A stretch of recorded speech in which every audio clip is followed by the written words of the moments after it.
कैसे हो आप सब। आई होप आप सब अच्छे होंगे। तो आज है जितिया का उपवास का दिन और बज गए हैं शाम के 6। मैं नहा धो के तैयार हो गई हूँ जितिया की पूजा के लिए। बस अब एक महावर लगाना बाकी है, वो मैं लगा के और जितिया का थाल सजा लूँगी।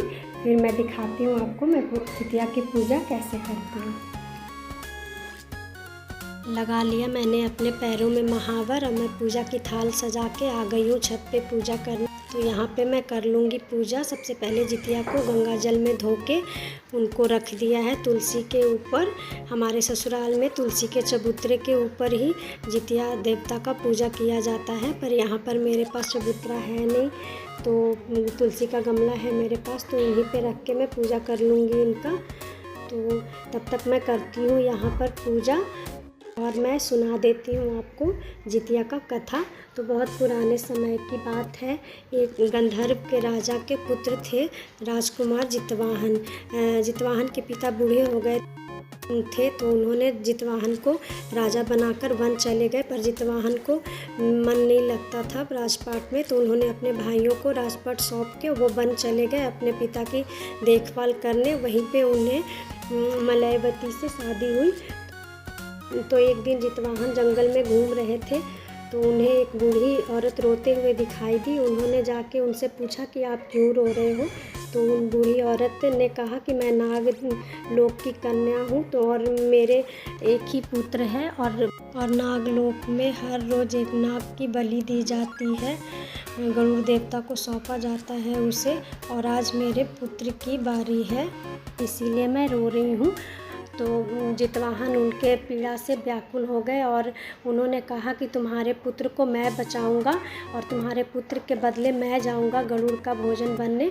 तो वो लाल कपड़ा ओढ़ के और जहाँ बद्धशिला था उसी पर वो लेट गए और गरुड़ आए और उनका आधा अंग खा गए।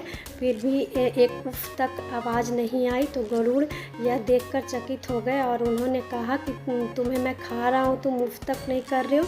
तो फिर जितवाहन ने सारी कथा उन्हें बताई और उनके इस करुणा भाव को देख के गरुड़ भगवान देवता उन पर प्रसन्न हो गए और कहे कि मैं तुम्हें जीवित छोड़ता हूँ और आज के बाद मैं किसी भी नाग की बलि नहीं लूँगा।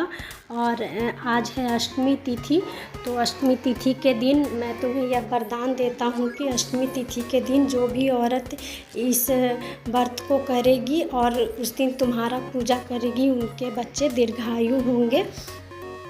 तो उसी दिन से जितवाहन की पूजा होने लगी और सभी माएँ अपने बच्चे के लंबी उम्र के लिए इस व्रत को करने लगी। तो ये था जितवाहन देवता का कथा। 2 कथाएं और हैं लेकिन वीडियो बहुत लंबी हो जाएगी तो मैं सुना नहीं पाऊँगी, फिर कभी सुनाऊँगी आपको। तो यहाँ पर मैंने पूजा के अंत में पानी गिरा दिया है और अब मैं कर लूँगी जितवाहन देवता को प्रणाम। तो यहाँ पे मेरी पूजा भी ख़त्म हो गई है, तो मैं अब पूजा प्रणाम कर लूँगी जितवाहन देवता को। उनसे माफ़ी मांगूंगी कि जाने अनजाने कोई गलती हुई हो मुझसे तो माफ़ करना, और उनको शुक्रिया भी करूँगी मुझे इतने प्यारे प्यारे बच्चे देने के लिए। तो यहाँ पे मैं दिया जलने तक वेट करूँगी। फिर जितिया को उतार के मैं मंदिर में ले आई हूँ और उन्हें प्रणाम करके मैं पहन लूँगी इसे।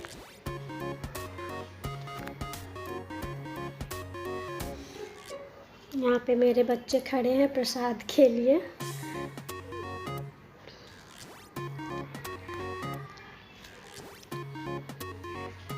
ये देखिए जितिया मैंने पहन लिया है। तो अब मैं जो प्रसाद का भोग लगाई थी वो मैं अपने बच्चों को दे दूँगी। बच्चे को ही देते हैं वो प्रसाद।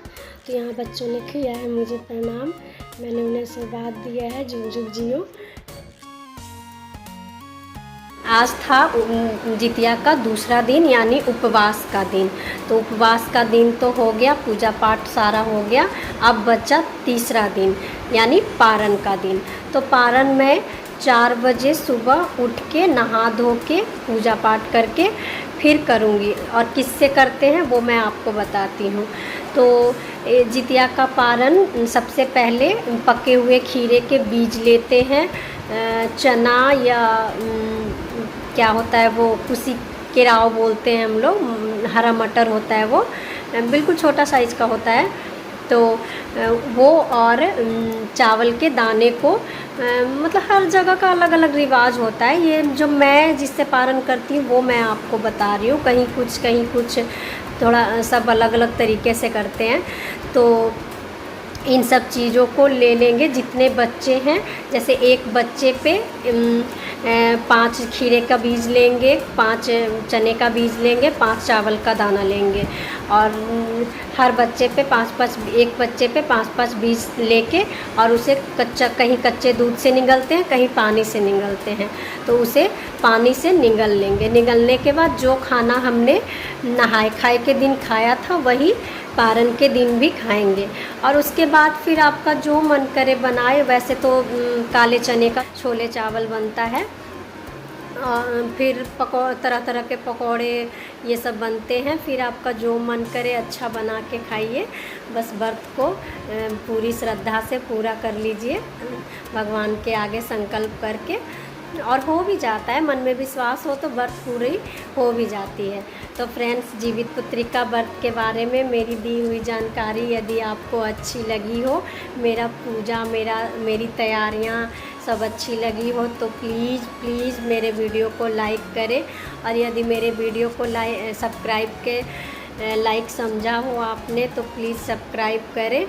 और अपने सजेशन, अपने विचार और ये पूजा आप कैसे करते हो मुझे मेरे कमेंट बॉक्स में लिख के ज़रूर बताएं। तो यहीं तक था मेरी आज का वीडियो। फिर हम मिलते हैं अगली एक अच्छी सी वीडियो के साथ। तो फ्रेंड्स, स्वस्थ रहना, खुश रहना और हमेशा मुस्कुराते रहना, क्योंकि ये सारी चीज़ें एक अच्छी लाइफ के लिए बहुत ज़रूरी हैं। Bye bye.